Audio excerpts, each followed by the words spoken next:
বিরোধী দলের সংসদ সদস্যরা বিধি মোতাবেক ওয়াকআউট করতে পারেন। হ্যাঁ, প্ল্যাকার্ড তারা না দেখালেও পারতেন। যাত্রা, শহীদের আকাঙ্ক্ষা, রক্তের আকাঙ্ক্ষা, এই জাতির প্রত্যাশা এবং আমাদের প্রত্যাশা হচ্ছে এই গণতান্ত্রিক যাত্রাকে এমন একটি যাত্রায় পরিণত করতে হবে যে যাত্রার মধ্য দিয়ে আমরা একটা বৈষম্যহীন সাম্যভিত্তিক ন্যায় বিচারের সত্যিকার গণতান্ত্রিক রাষ্ট্র পাই এবং এখানে জাতীয় সংসদে যাতে জাতির সমস্ত ইস্যুগুলো আমরা আলোচনা করি এবং আলোচনার কেন্দ্রবিন্দুতে পরিণত করি। এর মধ্য দিয়ে আমরা এমন একটি গণতান্ত্রিক সংস্কৃতির চর্চা অব্যাহত রাখব যে গণতান্ত্রিক সংস্কৃতির চর্চার মধ্য দিয়ে বাংলাদেশের সত্যিকার অর্থে আমরা একটি গণতান্ত্রিক শক্তিশালী বাংলাদেশ বিনির্মাণ করতে পারবো।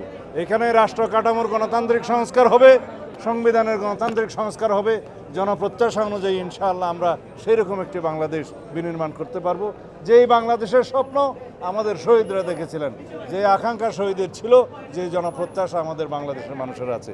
বিরোধী দলের সংসদ সদস্যরা বিধি মোতাবেক ওয়াকআউট করতে পারেন, তারা ওয়াকআউট করেছেন। এটা ব্যতিক্রম কোনো কিছু ঘটনা নয়। তারা আবার আসবেন, আগামী দিনে যে সংসদ বসবে সেদিন আবার আসবেন। না, এটা কোনো নজিরবিহীন নয়। বিরোধী দলের সংসদ সদস্যদের তাদের অধিকার আছে, কোনো বিষয়ে যদি তারা সিদ্ধান্ত নেন যে ওয়াকআউট করবেন তারা করতে পারেন।